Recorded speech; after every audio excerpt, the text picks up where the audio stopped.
97% against, they give me only bad publicity or press. I mean, they're getting a license. I would think maybe their license should be taken away. It will be up to Brendan Carr. Señores, lo que pasó en Fox News fue de risa y un poco de pena ajena. La cadena, que funciona como el medio oficial del régimen MAGA, entró en pánico total, en plena transmisión en vivo, luego de que Donald Trump haya admitido sin pelos en la lengua que sí, que él estuvo detrás de la salida de Jimmy Kimmel. Bueno, ahora piensa ir en contra del programa de Vivo. Donald Trump lo dijo él mismo en el Air Force One, que si te atreves a hacer chistes sobre él, no mereces tener licencia para estar en televisión. Y eso, señores, lo dijo de frente. Escuchen. And ask Brendan Carr to weigh in on other late night hosts that you have. Well, you know, when a late night host is on network television, there is a licensing.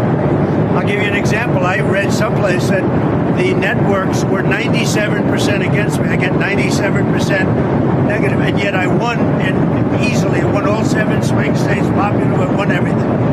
And if they're 97% against, they give me only bad publicity or press. I mean, they're getting a license. I would think maybe their license should be taken away. It will be up to Brendan Carr. Y claro, Fox entró en modo control de daños.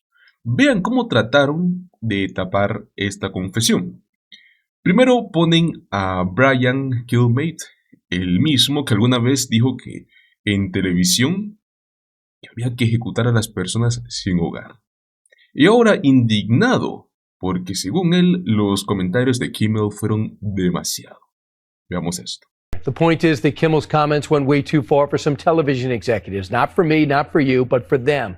And they turned up the heat on Kimmel, the host, to calm down the rhetoric. Y es que yo me pregunto, ¿eso es lo mejor que tienen? Para empezar, Jimmy Kimmel no dijo absolutamente nada fuera de lugar. Y es que ya esto se ha analizado 1000 veces. Es un comediante. Pero bueno, la cosa sigue ahí porque luego aparece la propagandista de Fox, que es Harrison Faulkner, con el cuento de que cuando hablas en público tienes que ser íntegro.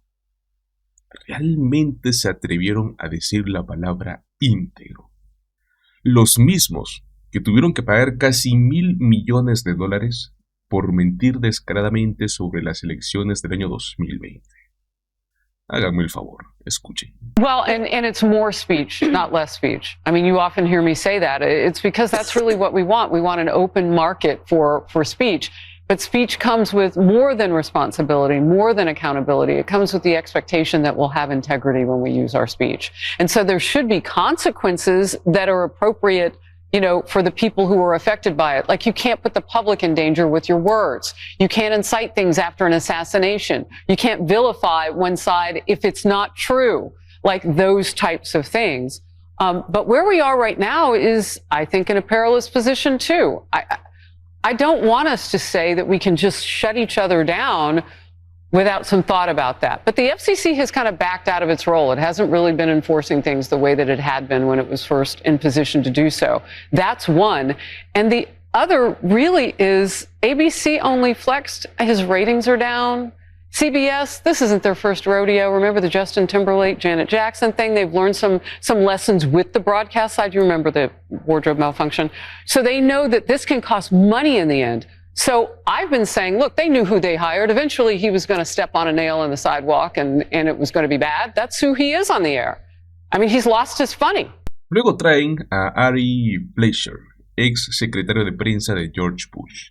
Y bueno, su genial idea fue decir que, así como Trump manda tropas a las ciudades, deberían de mandar militares a tomar las escuelas. A tomar las escuelas, señores. Militarizar escuelas. Escuchen.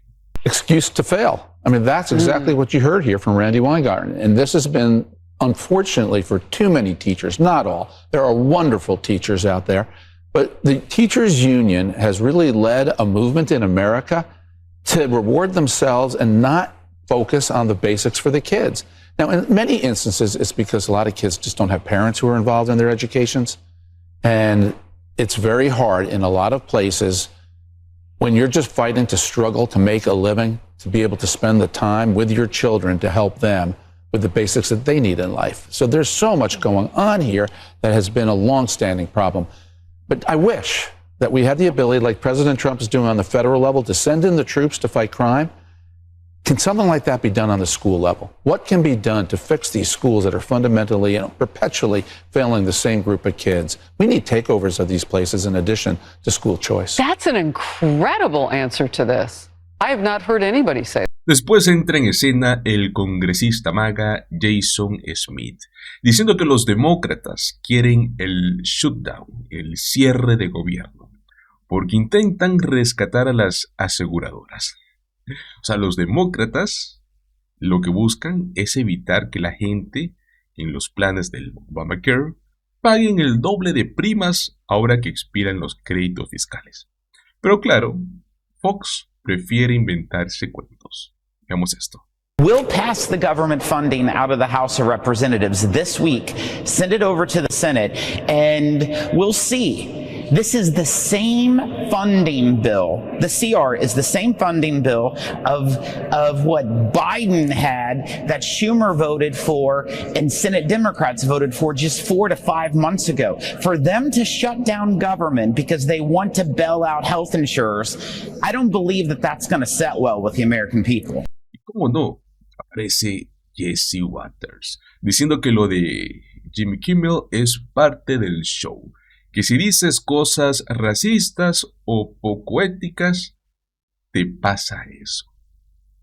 Literalmente, amigos, el tipo se describió a sí mismo. Es Jesse Waters. Bueno, escuchemos eso.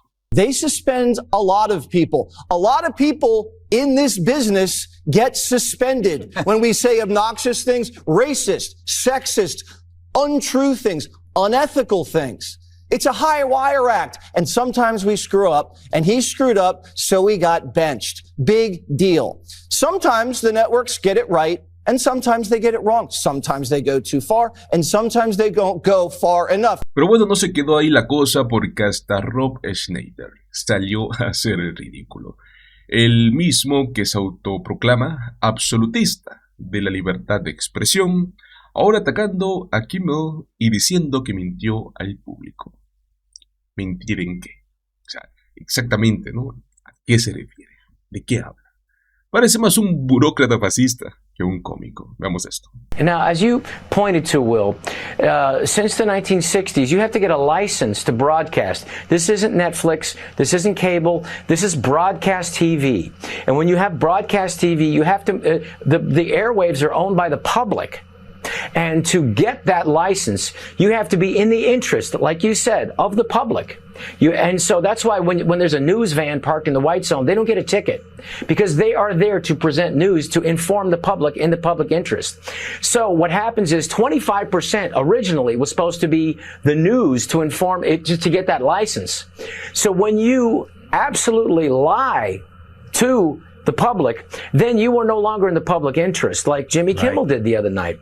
Right. Mislead and lie, and actually it was something dangerous. So with the FCC chairman, he didn't say that he was going to pull the license. He was going to give them a warning and ask for an apology, if what I understood on the Benny Johnson show. And so that's not the government doing it. And when 246 different stations around the country say we're no longer airing this, it's because they heard from their consumers, they heard from their customers, and they said that's it, we're not doing it. And so Nexstar, who's a great guy over there, Sean Compton, said that's it. He's the CEO and said, when we have complaints like this and none of the channels, 246, because I'm sorry, it's not just LA and New York. There are people in between who have a real sense of decency. Y es que casi no existe diferencia entre Schneider y Brendan Carr, el presidente de esta Comisión Federal de Comunicaciones, nombrado por Trump, el que salió a decir que quiere regresar a los buenos tiempos, donde las televisoras locales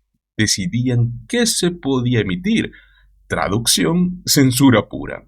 Y todo porque Trump no soporta los chistes. Going back to that era when local TV stations judging the public interest get to decide what the American people think. And again, we're constraining the power through those actions of Disney, of Comcast. I think the American public are going to be much better off. But yeah, I don't think this is the last shoe to drop. This is a massive shift that's taking place in the media ecosystem. I think the consequences are going to continue to. Escuchemos más de Carl Fox porque, amigos, parece propaganda al estilo Corea del Norte.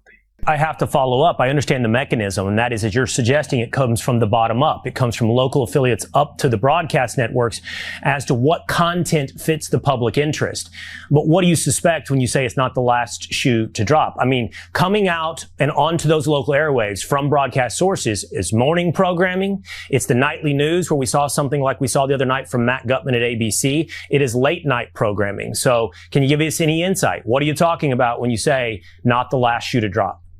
Look, we're going to continue to hold these broadcasters accountable to the public interest. And if broadcasters don't like that, simple solution, they can turn their license into the FCC. There's other things that we can do with it that would serve the national interest. And frankly, other people would want to use this spectrum. But we're going to continue to make clear that we're holding broadcasters accountable to the public interest. And again, I think that's going to be a really good thing for the country. Again, people can go on podcasts and go on cable shows like this. You don't have a license from the FCC. So there's a lot more they can do there. There's no public interest obligation on those outlets. Y aquí se pone interesante porque sale Maga Mike Johnson diciendo que fue abogado de derechos civiles y de libertad de expresión. Bueno, lo único que hace es repetir que las cadenas son empresas privadas y que pueden hacer lo que quieran. Bueno, el tema aquí no es ese, el tema es que Trump y su Comisión Federal de Comunicaciones están utilizando al gobierno para amenazar directamente a las cadenas. Y eso, señores, es lo grave. You're right. Charlie Kirk was all about free speech and going around the country and engaging. What do you say to Democrats or folks on the left who say that there is now this effort to go after free speech on the left? You have just last night ABC suspending Jimmy Kimmel indefinitely over his remarks after Charlie Kirk's death. Then you have Democrats saying that like Adam Schiff, Kimmel, Colbert, suits against the New York Times, Wall Street Journal, 60 Minutes. They're concerned what will be left of the First Amendment when the president is done. How do you respond to that? Well, listen, my background is in the courts. I was a federal court litigator, literally defended free speech as a career for about 20 years, religious freedom and the freedom of speech and our fundamental rights.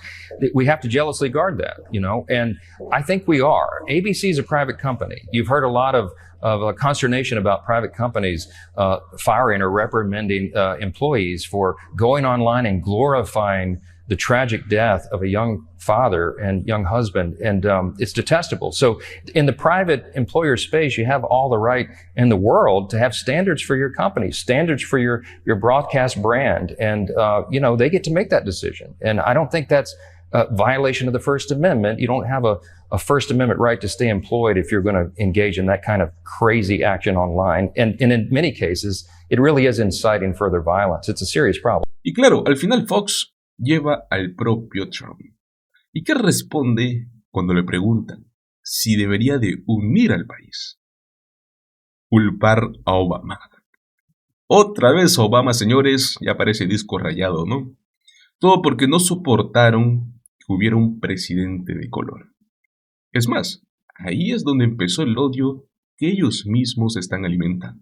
I think it's the responsibility. Is it a role as president to bring people together? Is that part of the job? Ideally. So I get this question so much. And when you see the kind of hatred out there, it's like unbelievable. And it's probably always been there. We just don't realize it. But I saw it starting with President Obama. I saw tremendous hatred. I saw levels that we've never seen before. And with Biden, it got far worse. Just far worse when you look at what happened. This last 4 years has been terrible. But you know, during my term, we had tremendous economic success. And just before COVID, I was getting calls from people that you wouldn't believe, people that you know very well, but people, I would call them the radical left or certainly the left, and more so than what we would think of as a traditional Democrat. And they wanted to get the... Y por si fuera poco, amigos, Fox mostró su propia encuesta, donde se pregunta si es que ha mejorado o ha empeorado la economía con Trump. Y adivinen, el 52% dice que peor. Y cuando le preguntan a Trump por eso, Escuchen lo que dice. We do see polling that doesn't poll well in the economy. The recent Fox polling said 52% say the economy is worse under this administration. You've got unemployment at the highest rate in 4 years. Groceries made a big jump in the last term. So how is that? You're looking forward with these plans that you just talked about. When will people feel that, Mr. Well, Trump? when the factories start opening. I mean, right now we're building them. And, you know, Fox polling, I have to tell you, I've told you before, it's the worst polling I've ever had. It's always, I mean, during the election, they had me winning by a little bit, not by a massive amount. And Fox polling, I've told Rupert Murdoch, go get yourself a new pollster because he stinks. And this is for years now. Señores, qué manera, ¿no?, de hacer el ridículo. Este show de Fox y de Donald Trump cada vez se parece más a un manual de autoritarismo, pero disfrazado de noticias. Y bueno, amigos, otro escándalo que anda sacudiendo la política en Estados Unidos es que Trump ya se ha demostrado que acaba de obligar a renunciar a un fiscal federal solo porque no encontró basura, o bueno, información sucia, contra uno de sus enemigos políticos. No porque haya cometido un error, no señores, no porque haya actuado mal, sino porque se negó a inventar cargos falsos. El caso es muy simple pero muy escandaloso, ¿no? Donald Trump tenía fiscales investigando a Letitia James.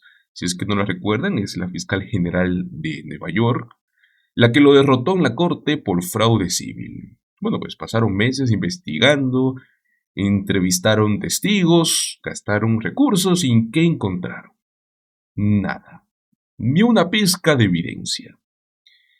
Este fiscal salió a decir, que por cierto se llama Eric Seibert, salió a decir no hay caso. Y bueno, ahí fue cuando Trump explotó. Veamos esta noticia. For whatever reason, mortgage fraud has become the weird ammo of choice in Trump's attempt to weaponize the Justice Department against his enemies. And he has his hand-picked guy at the FHFA, Bill Pulte, ready to help him target them. But it's not exactly proven to be a great or successful strategy. Earlier this month, ProPublica reported that 3 of Trump's cabinet secretaries did the exact same thing that Schiff, Cook, and James have been accused of doing. Labor Secretary Lori Chavez DeRaymer, Transportation Secretary Sean Duffy, and EPA Administrator Lee Zeldin. Now, earlier this week, Bloomberg reported that Trump's Treasury Secretary Scott Bessent did the same thing, too. Uh-oh. All of them listed multiple homes as their primary residence on mortgage applications, but none of them were charged. Just Trump's enemies. Then there is the case of New York Attorney General Letitia James, which is very relevant to today's news. James is, of course, the Attorney General who successfully prosecuted Trump and his family for civil fraud. So back in April, a Trump appointee accused Attorney General James of mortgage fraud, and Trump's administration quickly publicized that fact. A Trump-appointed special prosecutor at the Justice Department, a guy by the name of Ed Martin, who we have talked about plenty before on this show. He has quite a track record, not one you like, probably. Threw on a Columbo-style trench coat, there you can see him, and did a photo shoot in front of her house with the New York Post. Now, that same special prosecutor then called for James to resign over the allegations of fraud before any prosecution had even begun. And for the past 5 months, prosecutors in the Eastern District of Virginia have been spending valuable federal worker time investigating Letitia James. They do a lot of important stuff in this particular U.S. Attorney's Office, which we will discuss in a moment. But earlier this week, ABC News reported that after all those months of investigation and interviewing more than a dozen witnesses, federal prosecutors had still not found any clear evidence that James did anything wrong and declined to indict. Now, tonight, the New York Times reports that the lack of evidence is so obvious that even Trump's former defense attorney turned Deputy Attorney General Todd Blanche, you know, the guy who went and met with Ghislaine Maxwell, that guy, questioned the legal viability of bringing charges against James. And so now, the U.S. attorney in charge of the Eastern District of Virginia office, Eric Siebert, the person who made the decision not to indict Letitia James, tonight he resigned. He was reportedly forced to resign, forced out of his career position, all for the grave crime of not bringing criminal charges against one of Trump's enemies, even when there wasn't any evidence. That's the story. There is a lot that has happened today around the story of the U.S. Attorney from the Eastern District of Virginia. This is what Trump said today earlier when he was asked if he would fire him. I want him out, yeah. When I learned that he was blue-slipped through by 2 Democrat senators in Virginia, people that would never vote for it, the people that haven't voted for us for probably years, in my opinion, 2 bad guys. In fact, it was Trump who nominated this guy to his current position. And the reason he wanted him out, as we've been talking about, is because he failed to bring charges against one of Trump's political enemies, because there wasn't the evidence to do it, to support it. But shortly following those remarks, that U.S. Attorney, Eric Siebert, resigned.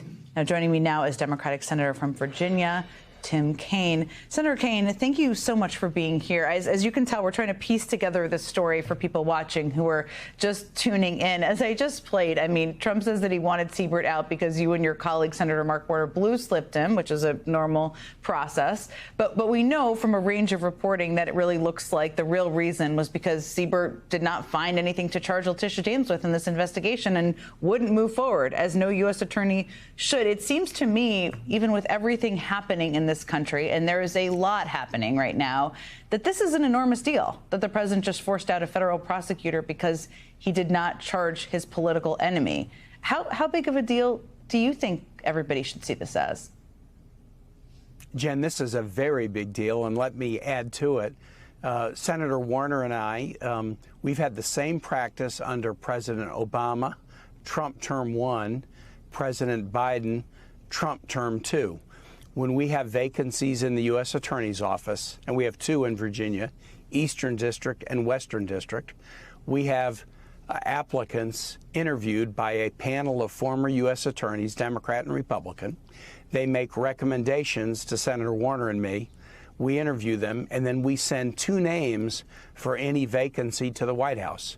That's what we did here for both the Western District and the Eastern District, 2 names in each. The White House counsel's office, the Department of Justice vetted our recommendations, and they put before President Trump bona fide, solid prosecutor for him to nominate. In the Western District of Virginia, Todd Gilbert, who was a prosecutor in the Shenandoah Valley, who ran for the legislature and became the Republican Speaker of our House of Delegates, a strong pro-Trump supporter. That's who they nominated. In the Eastern District of Virginia, Eric Siebert, a guy who started his career as a police officer in Washington and then became a federal prosecutor. Donald Trump's team vetted these people. Donald Trump nominated these people and then appointed them in the interim role in both offices, and then decided to fire them. He forced Todd Gilbert out in the Western District after 1 month because Todd Gilbert would not demote people in that office that Donald Trump and the Department of Justice wanted demoted. And then he forced Eric Siebert out today because Eric Siebert would not bring bogus criminal charges against somebody who is a political opponent of Donald Trump. So when Donald Trump says, wow, I realized that Kaine and Warner had recommended them, he knew that when it was put on his desk.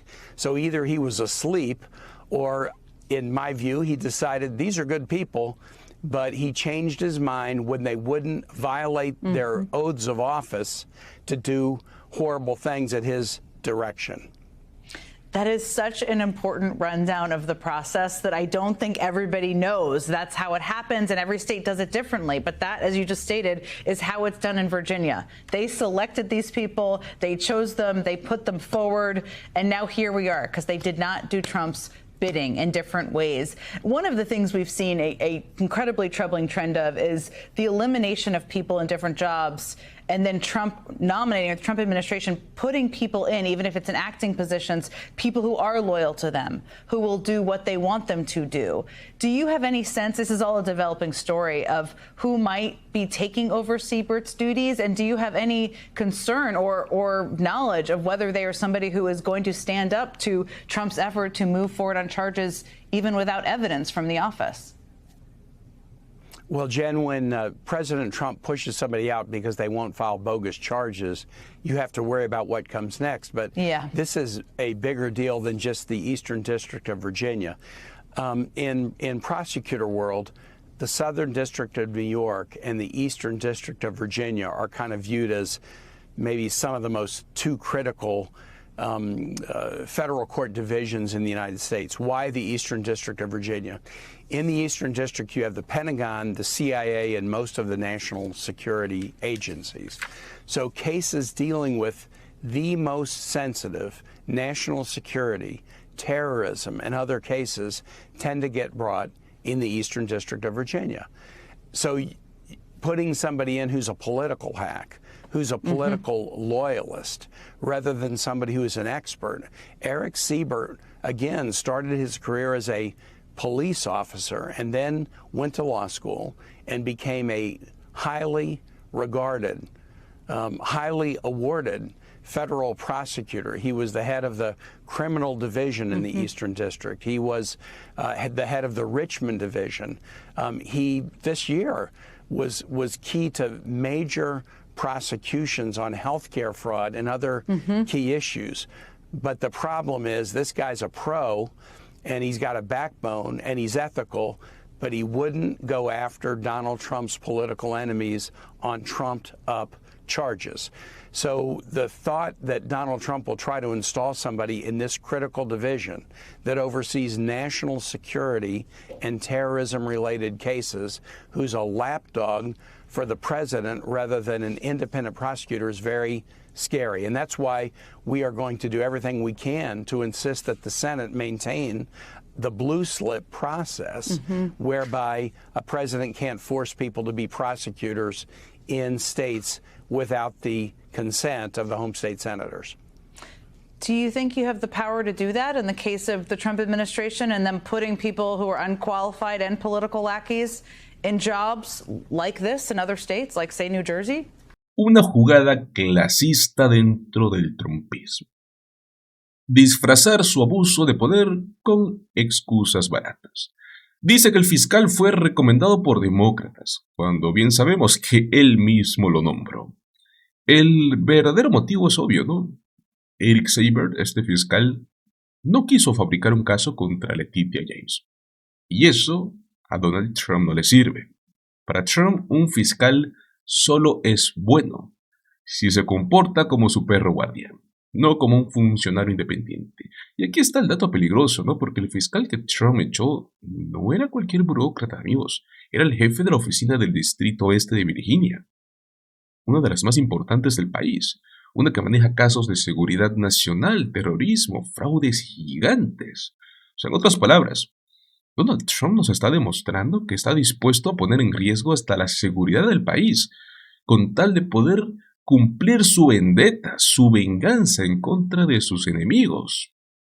Yo sé que algunos me dirán, o seguramente en los comentarios veré, que todo presidente cambia de funcionarios, ¿no? Y es cierto, señores, pero el problema aquí es que no estamos hablando de un cambio normal. Vemos a un presidente exigiendo que se presenten cargos falsos, sin tener pruebas, castigando a quien se niega a hacerlo. Eso no es política. Eso es autoritarismo puro y duro. Pero bueno, ¿qué opinan ustedes? ¿Creen que Trump está cruzando una línea muy peligrosa cuando hablamos de democracia? O bueno, todavía hay quienes justifican este abuso. Los invito a que me dejen sus opiniones en la caja de comentarios. Muchísimas gracias por acompañarme en este video. Recuerden, como siempre, déjame tu like, comparte el contenido y suscríbete a nuestro canal. Nos vemos en el próximo video. Hasta luego.